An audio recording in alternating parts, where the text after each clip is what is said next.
تو کیا وہ ایسی باتیں کرتے ہیں مولانا اسحاق صاحب جیسے یہ کرتے ہیں صاحب؟ ان کو مولانا اسحاق صاحب کی تقریروں کو غور سے سننا چاہیے، اور جس طرح وہ فرقہ واریت کے خلاف علم بلند کرتے تھے اس طرح کرنا چاہیے۔ یہ صرف کہنے سے کچھ نہیں ہوتا فرقہ واریت کے میں خلاف ہوں اور یہ ہے وہ ہے، یہ فرقہ واریت کے خلاف نہیں ہے، یہ موجودہ فرقوں کے خلاف ہیں، اور اپنا ایک فرقہ کی نئے فرقے کی بنیاد رکھ رہے ہیں جس میں سلف و صالحین کو گالی دینا بڑے فخر کی بات سمجھا جاتا ہے۔ صرف بات یہ ہے کہ یہ اپنے آپ کو عالم بنا کر پیش کرتے ہیں اور ان کو فالوورز چاہیے، ان کو بڑا فخر ہوتا ہے کہ میرے بہت سارے فالوورز ہیں یوٹیوب پہ، فیس بک پہ۔ فالوورز سے میرے بھائی کچھ نہیں ہوتا، فالوورز تو شیطان کے سب سے زیادہ ہیں۔ تو اس کا یہ مطلب نہیں ہے کہ آپ بہت بڑے عالم بن گئے ہیں، آپ تو ان عالموں کی خاک بھی نہیں ہیں،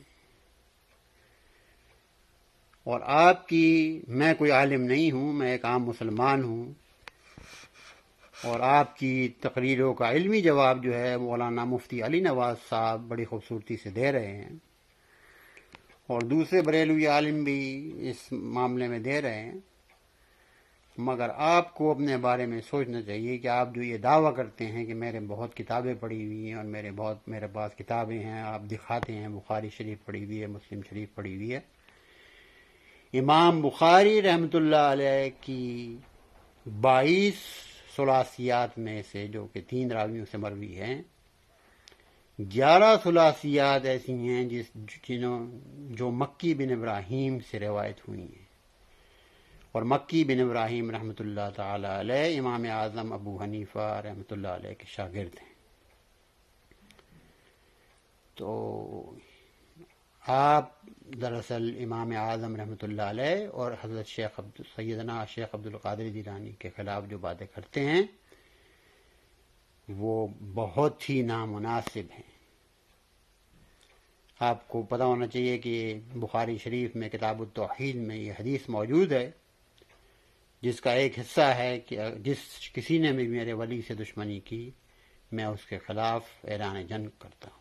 یہ اللہ تعالیٰ کا فرمان ہے، اور چونکہ آپ صرف ایک ہی ولی کے ساتھ دشمنی نہیں کر رہے، آپ نے تو تمام اولیاء اللہ سلف و صالحین کے خلاف اعلان جنگ کر رکھا ہے، اس لیے آپ اب اللہ کے عذاب کے لیے تیار ہو جائیں۔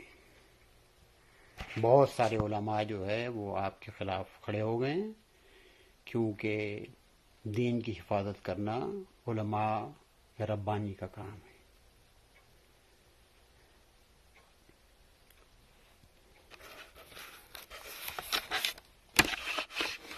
اس لیے میرا مشورہ یہ ہے کہ آپ برائے مہربانی ان مشینوں پر ہاتھ نہ ڈالیں جن کے بارے میں آپ کو پتہ نہیں ہے، اس لیے ایسی مشینوں میں ہاتھ ڈال کر آپ اپنا ہاتھ بھی کاٹ سکتے ہیں۔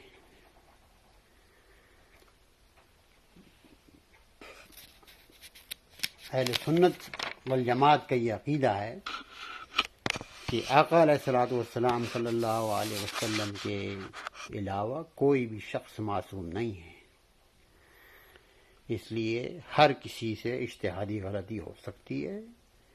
تمام مفسرین، محدثین، علماء کوئی بھی اجتہادی غلطی سے پاک نہیں ہے، مگر ان کی اجتہادی غلطیوں کو اس طرح اچھالنا، اس طرح ان کی تصحیح کرنا، یہ کسی طرح بھی جائز نہیں ہے۔ تو میرا مشورہ یہ ہے کہ اگر آپ نے واقعی فرقہ واریت کے خلاف علم بلند کیا ہے تو آپ اپنی ان حرکتوں سے باز آ جائیں، اور جو آپ کا اصل سبجیکٹ ہے اہل بیت اطہار کی شان بیان کرنا، اس تک اپنے آپ کو محدود رکھیں، کیونکہ بصورت دیگر آپ کو ان باتوں کا بہت نقصان ہوگا، اور جو اہل بیت کی بھی تقریریں سنتے ہیں وہ بھی سننا چھوڑ دیں گے، کیونکہ لوگ اپنے اولیاء اللہ سلف صالحین سے بہت عقیدت و احترام رکھتے ہیں. ان لوگوں نے دین کی بڑی خدمت کی ہے، اور آج تک جو دین ہم تک پہنچا ہے وہ ان علماء سلف صالحین کی خدمات کے نتیجے میں پہنچا ہے. اور ہر شخص نے اپنا اپنا حصہ اس میں ڈالا ہے اپنی اپنی ہمت کے حساب. کسی نے حدیث میں ڈالا ہے، کسی نے تفسیر میں ڈالا ہے، کسی نے کسی اور میدان میں ڈالا ہے. تو ہر آدمی نے اللہ کی توفیق سے اپنا اپنا حصہ ڈالا ہے.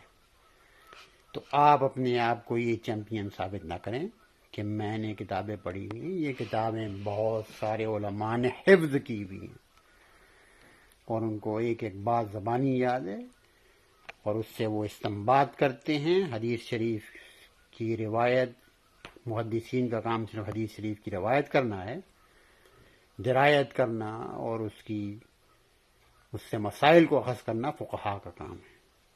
اور فقہا کی جو صف ہے اس میں امام ابو حنیفہ رضی اللہ تعالیٰ عنہ امام ہے.